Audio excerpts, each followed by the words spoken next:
നമസ്കാരം മാന്യ പ്രേക്ഷകരെ, സ്നേഹ നമസ്കാരം. ആദ്യം തന്നെ ഒരു വീഡിയോയുടെ ഒരു കുഞ്ഞ് ശകലം നിങ്ങളെ കേൾപ്പിച്ചു തരാം. ഇത് നമ്മുടെ സെബാസ്റ്റ്യൻ പുന്നക്കൽ, അതായത് ഇസ്ലാമിക മതഗ്രന്ഥമായിട്ടുള്ള ഖുറാനെ കൃത്യമായിട്ടും ഇത്ര കണ്ട് പഠിച്ചുകൊണ്ട് അതിന്റെ ഉള്ളിലുള്ള കൊടും ഭീകരതകൾ സമുദായത്തിലേക്ക് അതല്ലെങ്കിൽ സമൂഹത്തിലേക്ക് ഒന്നടങ്കം വാരി വിതറി ചെയ്യുന്ന അത്ര വലിയൊരു കർമ്മം ചെയ്യുന്ന ആൾ തന്നെയാണ് Sebastian Punnakkal. Sebastian Punnakkal Ireland എന്ന് പറയുന്ന രാജ്യത്ത് ഇരുന്നിട്ടാണ് ഇത് ചെയ്യുന്നത് എന്ന് എടുത്ത് പറയേണ്ടതുണ്ട്. കാരണം അല്ലാതെ ഈ നാട്ടിൽ ഇരുന്നു കൊണ്ടോ ഇസ്ലാമിക രാജ്യത്ത് ഇരുന്നു കൊണ്ടോ ഈ പരിപാടി ഒന്നും നടക്കില്ല എന്നുള്ളത് നമ്മൾക്കറിയാം. ഇവന്മാരുടെ ആ ഒരു ക്യാരക്ടർ എന്താണെന്ന് കൃത്യമായിട്ട് അറിയുന്നത് കൊണ്ട് തന്നെ. എന്തായാലും അദ്ദേഹത്തിന്റെ ആ ചെറിയൊരു വാക്ക് കേട്ടിട്ട് നമുക്ക് ഓടി വരാം. കാരണം ഒരു മിനിറ്റേ ഉള്ളൂ, അത് കേട്ടിട്ട് വരാം നമുക്ക്. ജോസഫാന്റെ ഫോട്ടോ നിങ്ങൾ കണ്ടു.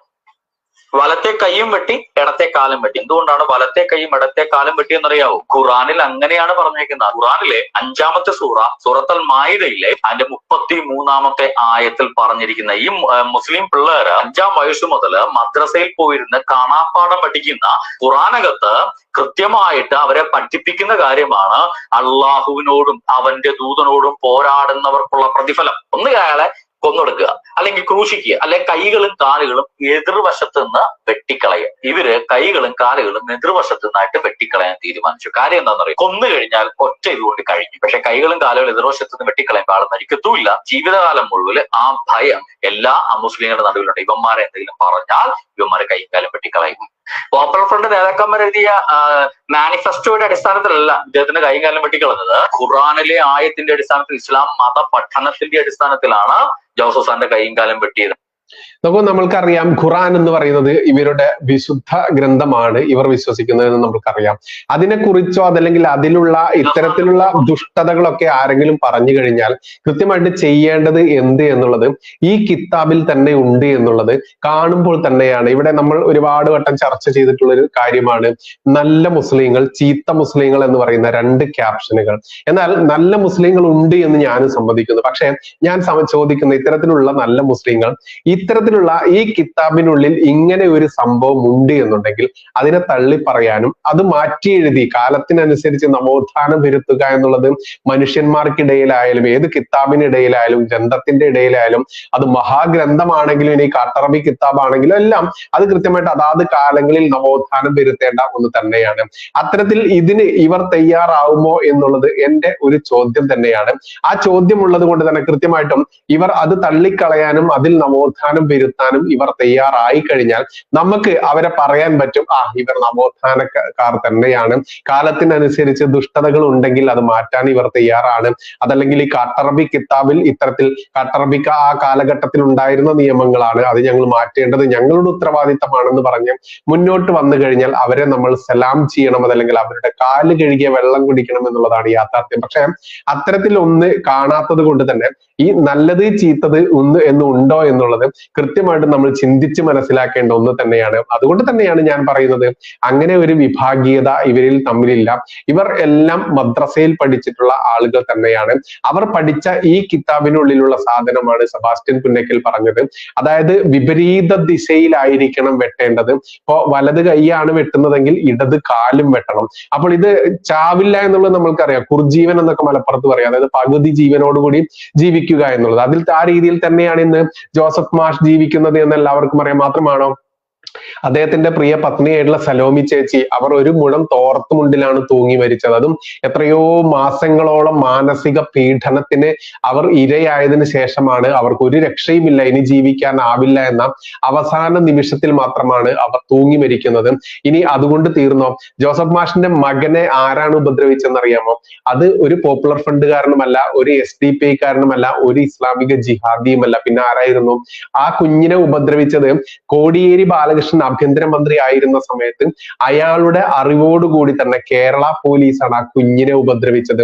ജോസഫ് മാഷ് ചെയ്ത തെറ്റെന്താണ്? അദ്ദേഹം തയ്യാറാക്കിയ ഒരു ചോദ്യ പേപ്പറിലെ കഥാപാത്രത്തിന് മുഹമ്മദ് എന്ന് പറയുന്ന ഒരു പേര് വന്നു. ആ പേര് പ്രകാരം ആ ചോദ്യ പേപ്പർ കണ്ട അദ്ദേഹത്തിന്റെ ശിഷ്യ, അതും അദ്ദേഹത്തിന് ഏറ്റവും അരുമയായിട്ടുള്ള ഇഷ്ടമുള്ള ഒരു ശിഷ്യ, ഒരു പെൺകുട്ടി, ആ പെൺകുട്ടി അത് കൃത്യമായിട്ട് വീട്ടിലേക്ക് എത്തിക്കുന്നു. വീട്ടിൽ നിന്നത് പള്ളികളിലേക്കൊക്കെ പാസ് ചെയ്യപ്പെടുന്നു. പിന്നെയോ അവസാനം പോപ്പുലർ പോപ്പുലർ ഫ്രണ്ട് ഭീകരന്മാരിലേക്കും എത്തുന്നു. ആ ഭീകരന്മാർ തീരുമാനിക്കുന്നു ഇവരുടെ വിശുദ്ധ ഗ്രന്ഥമായിട്ടുള്ള ഈ സെബാസ്റ്റ്യൻ പുന്നക്കൽ പറയുന്ന പ്രകാരമുള്ള ആയത്തുകളോ അതിന്റെ ഇടയിലുള്ള പേജ് നമ്പറൊക്കെ അദ്ദേഹം പറയുന്നുണ്ട്. അത് പ്രകാരം കൃത്യമായിട്ടും അതിൽ പറയുന്നുണ്ട് ഈ ചങ്ങാതിയെ ആരെങ്കിലും പറഞ്ഞു കഴിഞ്ഞാൽ എതിർ ദിശയിൽ കൈകാലുകൾ വെട്ടണം, ആ ജീവൻ പകുതി ജീവനോടുകൂടി ജീവിക്കാൻ വിടണം. ഇത് കണ്ടിട്ട് എന്തായിരിക്കണം, ആ മറ്റൊരാളും ഇനി ഇതിനെ ശബ്ദിക്കാൻ പാടില്ല ഇതിനെതിരെ എന്നുള്ളത് കൃത്യമായിട്ടുള്ള ആ സന്ദേശം തന്നെയാണ് എന്നുള്ളതാണ് യാഥാർത്ഥ്യം. മാത്രമല്ല ഇദ്ദേഹത്തിന്റെ ഈ കാലും കൈയും ഒക്കെ വെട്ടി ആ കുടുംബം ചിന്ന ഭിന്നമാക്കിയത് എന്തിനു വേണ്ടിയിട്ടാണ്? മുഹമ്മദ് എന്ന പേര് വന്നതുകൊണ്ട് മാത്രമാണ്. അത്തരത്തിലാക്കിയിട്ടുള്ള ആ ദുഷ്ടവർഗം ജയിലിൽ നിന്ന് ശിക്ഷാവിധി കേട്ടുവരുന്ന ഒരു ചിത്രമുണ്ട്. ആ ചിത്രം നമ്മുടെ ഈ വീഡിയോയുടെ തമ്പനയിൽ ഞാൻ കൊടുത്തിട്ടുണ്ട്. ചിരിച്ച് ആനന്ദിച്ച് ഉല്ലസിച്ച് സ്വാതന്ത്ര്യ സമരം നേടി വരുന്ന ആ ഒരു സന്തോഷത്തോടെയാണ് ഇവന്മാർ വരുന്നത്. എന്തുകൊണ്ടാണ് ഇവരുടെ ക്യാരക്ടർ അങ്ങനെയായി മാറിയിട്ടുണ്ടാവുക? അതിന് കൃത്യമായിട്ട് സെബാസ്റ്റ്യൻ പുന്നക്കൽ തന്നെ ഉത്തരം പറയുന്നുണ്ട്. മറ്റൊന്നുകൊണ്ടുമല്ല, ഇത് കൃത്യമായിട്ട് ഇവർ മദ്രസ പഠനകാലത്ത് കുഞ്ഞു നാൾ മുതൽ ഇവരുടെ തലച്ചോറിലേക്ക് അടിച്ചു കയറ്റുന്ന ഏറ്റവും തീവ്രമായിട്ടുള്ള ഭീകരത തന്നെയാണ്. ആ ഭീകരത ഉള്ളത് കൊണ്ട് തന്നെ മദ്രസയിൽ പോയിട്ടുള്ള ഒരു മുസ്ലിമും ഒരിക്കലും ഈ ഭീകരതയെ തള്ളിപ്പറയില്ല. അതല്ലെങ്കിൽ ഇത് ചെയ്തിട്ടുള്ള ഈ കൊടും ഭീകരന്മാരുണ്ടല്ലോ അവരെ തള്ളിപ്പറയില്ല, അവർ പ്രതിനിധാനം ചെയ്യുന്ന അവരുടെ സംഘടനയെ തള്ളിപ്പറയില്ല, അവർ പ്രതിനിധാനം ചെയ്യുന്ന രാഷ്ട്രീയത്തെ തള്ളിപ്പറയില്ല, ആശയത്തെ തള്ളിപ്പറയില്ല. അതുകൊണ്ട് നല്ലതുണ്ടോ മുസ്ലിങ്ങൾ, ചീത്തതുണ്ടോ മുസ്ലിങ്ങൾ, എല്ലാ മുസ്ലിങ്ങളും നല്ലവരാ ചീത്തതല്ല, എല്ലാ മുസ്ലിങ്ങളും ഭീകരന്മാരല്ല, പക്ഷെ ഭീകരന്മാരൊക്കെ മുസ്ലിങ്ങളാണ് താനും, മുസ്ലിങ്ങളെ എല്ലാവരെയും അടച്ചാക്ഷേപിക്കരുത്, ഇങ്ങനെയൊക്കെ പറയുന്ന ആളുകളുടെ അഭിപ്രായം ഞാൻ ഏറ്റെടുക്കുന്നു. പക്ഷേ അവിടെ എനിക്കൊരു പക്ഷേയുണ്ട്. ആ പക്ഷേ സെബാസ്റ്റ്യൻ പുന്നക്കൽ സാർ പറയുന്ന ഈ വാക്കുകൾക്കുള്ള ഉത്തരം കൂടിയായിരിക്കണം. ഫോട്ടോ നിങ്ങൾ കാണും. വലത്തെ കൈയും വെട്ടി ഇടത്തെ കാലം വെട്ടി. എന്തുകൊണ്ടാണ് വലത്തെ കൈയും ഇടത്തെ കാലം വെട്ടി എന്നറിയാവോ? ഖുറാനിൽ അങ്ങനെയാണ് പറഞ്ഞേക്കുന്നത്. ഖുറാനിലെ 5-ാമത്തെ സൂറത്തുൽ മാഇദയിലെ അതിന്റെ 33-ാമത്തെ ആയത്തിൽ പറഞ്ഞിരിക്കുന്ന ഈ മുസ്ലിം പിള്ളേര് 5-ാം വയസ്സ് മുതൽ മദ്രസയിൽ പോയിരുന്ന് കാണാപ്പാഠം പഠിക്കുന്ന ഖുറാനകത്ത് കൃത്യമായിട്ട് അവരെ പഠിപ്പിക്കുന്ന കാര്യമാണ് അള്ളാഹുവിനോടും അവന്റെ ദൂതനോടും പോരാടുന്നവർക്കുള്ള പ്രതിഫലം. ഒന്ന് അയാളെ കൊന്നൊടുക്കുക, അല്ലെങ്കിൽ ക്രൂശിക്കുക, അല്ലെ കൈകളും കാലുകളും എതിർവശത്ത് നിന്ന് വെട്ടിക്കളയുക. ഇവര് കൈകളും കാലുകളും എതിർവശത്ത് നിന്നായിട്ട് വെട്ടിക്കളയാൻ തീരുമാനിച്ചു. കാര്യം എന്താണെന്ന് പറയും, കൊന്നു കഴിഞ്ഞാൽ ഒറ്റ ഇതുകൊണ്ട് കഴിഞ്ഞു. പക്ഷെ കൈകളും കാലുകളും എതിർവശത്ത് നിന്ന് വെട്ടിക്കളയുമ്പോൾ ആൾ മരിക്കത്തുമില്ല. ജീവിതകാലം മുഴുവൻ ആ ഭയം എല്ലാ അമുസ്ലിങ്ങളുടെ നടുവിലുണ്ട്. ഇവന്മാരെ എന്തെങ്കിലും പറഞ്ഞാൽ ഇവന്മാരെ കൈയും കാലും വെട്ടിക്കളയും. പോപ്പുലർ ഫ്രണ്ട് നേതാക്കന്മാർ എഴുതിയ മാനിഫെസ്റ്റോയുടെ അടിസ്ഥാനത്തിലല്ല ഇദ്ദേഹത്തിന്റെ കൈയും കാലം വെട്ടിക്കളഞ്ഞത്. ഖുറാനിലെ ആയത്തിന്റെ അടിസ്ഥാനത്തിൽ, ഇസ്ലാം മത പഠനത്തിന്റെ അടിസ്ഥാനത്തിലാണ് ജോസഫ് സാറിന്റെ കൈയും കാലം വെട്ടിയത്. നോക്കൂ, ഇത് നമ്മൾക്ക് ഒരു ലൈബ്രറി ആയിട്ട് സൂക്ഷിക്കാൻ പറ്റുന്ന ഒരു കാര്യം തന്നെയാണ്. ഏതൊരാൾക്കും കൃത്യമായിട്ടും ഏതൊരു ഭീകരവാദിക്കും ഇട്ടുകൊടുക്കാൻ പറ്റും. കാരണം പരിശുദ്ധ കിതാബ് അതല്ലെങ്കിൽ വിശുദ്ധ കിതാബ് എന്ന് പറഞ്ഞ് ന്യായീകരിച്ചുകൊണ്ട് അന്യമതസ്ഥർക്ക് നേരെ പാഞ്ഞെടുക്കുന്ന ഭീകരവാദികളായിട്ടുള്ള സോഷ്യൽ മീഡിയയിലുള്ള പോരാളികളൊക്കെ ഉണ്ടല്ലോ, ആ ജിഹാദികൾക്ക് ഇട്ടുകൊടുക്കാൻ പറ്റുന്ന ഒരു കാര്യം തന്നെയാണ് സെബാസ്റ്റ്യൻ പുന്നക്കൽ സാർ കൃത്യമായിട്ടും ജനങ്ങളിലേക്ക് ഇട്ടിട്ടുള്ള ഈ വിവരം. അത് നമ്മൾ മാക്സിമം ഉപയോഗപ്പെടുത്തേണ്ടതുണ്ട്. ഇതിനെ വിശുദ്ധ കിതാബ് എന്ന് വിളിക്കുന്നത്. ഈ വിശുദ്ധ കിതാബിനെതിരെ ആരെങ്കിലും പറഞ്ഞാലാണ് ഇവിടെ കാഹളം മുഴക്കിക്കൊണ്ട് യുദ്ധം ചെയ്യാൻ. എന്താണ് അതിന് ഉപയോഗിക്കുന്നത്? കുലൂ തക്ബീർ, അല്ലാഹു അക്ബർ. നമ്മളൊക്കെ ദൈവത്തിന്റെ പേര് ഉപയോഗിക്കുന്നത് എന്തിനാണെന്ന് ആലോചിച്ച് നോക്കൂ. നമ്മളൊക്കെ ക്ഷേത്രങ്ങളിൽ പോയിട്ടായാലും വേണ്ടില്ല, നമുക്ക് ശാന്തിക്കും സമാധാനത്തിനും അല്ലെങ്കിൽ സമ്പൽ സമൃദ്ധിക്കും വേണ്ടിയിട്ടാണ് നമ്മൾ ദൈവത്തിനെ വിളിക്കുന്നത്. അതിന് കൃത്യമായിട്ടും ദൈവത്തിനെ വിളിക്കേണ്ട അതാത് സ്ഥലങ്ങളിൽ പോയിട്ടാണ് വിളിക്കുക. അല്ലാതെ റെയിൽവേ സ്റ്റേഷനിലും അതല്ലെങ്കിൽ എയർപോർട്ടിലും ഇനി വേണ്ട നടു റോഡിൽ വരെ അത് വിളിച്ചുകൊണ്ട്, ഹോട്ടലുകളായാലും ഏതൊക്കെ രീതിയിലുള്ള സ്ഥലങ്ങളുണ്ടോ അവിടെയൊക്കെ ഇത് വിളിക്കുന്നതോടുകൂടി ജനങ്ങൾ എന്താണ് ചെയ്യുന്നത്? ജീവനും കൊണ്ട് ഓടുന്ന എത്രയോ വീഡിയോസ് നമ്മൾ കണ്ടിട്ടുണ്ട്. പക്ഷെ അവിടെ ഒരു ജയ് ശ്രീറാമോ അതല്ലെങ്കിൽ ഈശോ മിശിഹായ്ക്ക് സ്തുതിയായിരിക്കട്ടെ എന്ന വചനങ്ങളോ പറഞ്ഞു കഴിഞ്ഞാൽ അവിടെ ഒന്നും സംഭവിക്കില്ല. പക്ഷെ ഈ കൂലു തക്ബീർ അല്ലാഹു അക്ബർ എന്ന് കേട്ട് കഴിഞ്ഞാൽ ജനങ്ങൾ ജീവനും കൊണ്ട് ഓടുന്നത് എന്തുകൊണ്ടാണ് എന്ന് ചിന്തിക്കുന്നിടത്ത് തന്നെയുണ്ട് ഇവരിലെ ഈ കൊടും ഭീകരത, കൊടും ദുഷ്ടത എന്ന് മാത്രമേ പറയാനുള്ളൂ.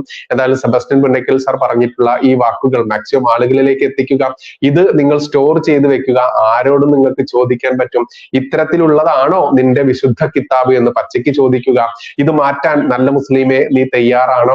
ഇത് തള്ളിപ്പറയാൻ നല്ല മുസ്ലിമെ നീ തയ്യാറാണോ?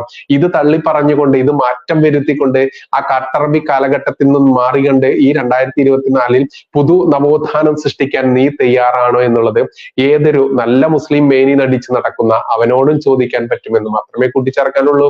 നന്ദി, നമസ്കാരം. ജയ് ഹിന്ദ്, ജയ് ശ്രീറാം.